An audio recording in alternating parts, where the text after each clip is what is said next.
Today I'll be reading the story, The Magic Pot. It's as told by Pleasant DeSpain and illustrated by Tom Wrenn.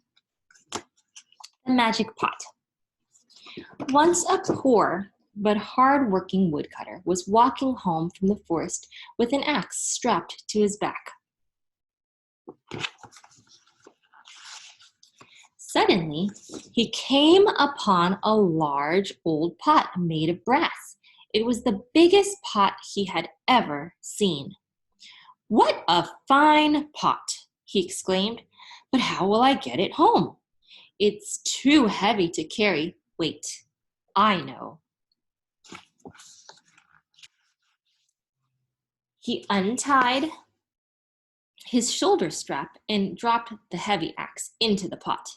Next, he tied one end of the strap through the pot's handles and the other end around his waist. Then he began the hard work of dragging the clumsy pot down the path to his small house.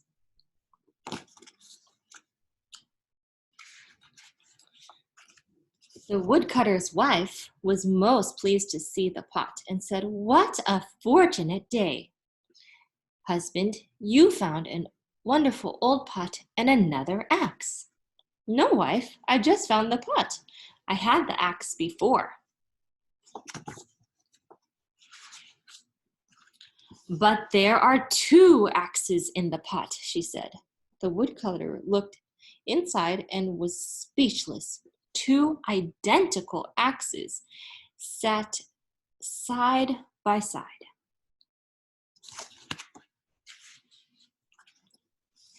As he leaned down to pull them out, his straw hat fell from his head and into the pot. Now 2 hats rested near the axes.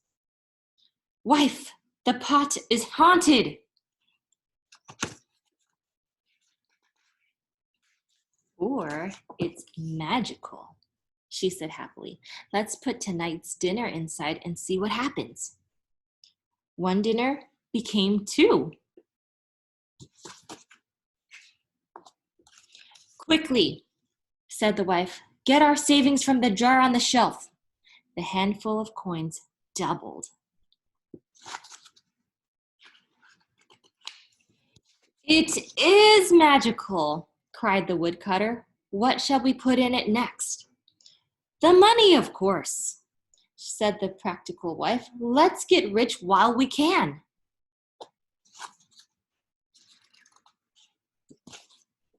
They placed the coins inside repeatedly, and the amount doubled each time. An hour later, every jar, pan, basket, pocket, chest, shelf, and shoe they owned was filled with money. They were indeed rich. "Dear wife," said the woodcutter, "we can build a fine house and have a big vegetable garden, and I won't have to work so hard from now on. I'm so happy I could dance." Then he grabbed her around the waist and began to dance around and around the small room. Suddenly, he slipped on some loose coins and accidentally dropped his wife into the pot. He tried to pull her back out, but it was too late. He now had 2 wives. They stepped out of the pot and looked closely at each other. It was impossible to tell them apart. "What have I done?" cried the woodcutter. "Can a man live with 2 wives at the same time?" "Not in my house," said the first wife. "Not in my house," said the second wife. Both women smiled and grabbed the woodcutter and made him get into the pot. 2 woodcutters climbed back out.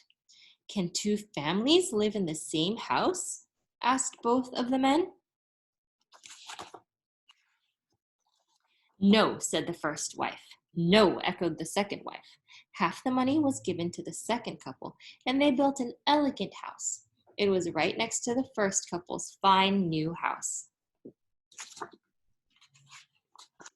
Ever since that time, the people of the village have remarked on the strong resemblance of the woodcutter and his wife's new relatives, the ones who must have brought them all that money.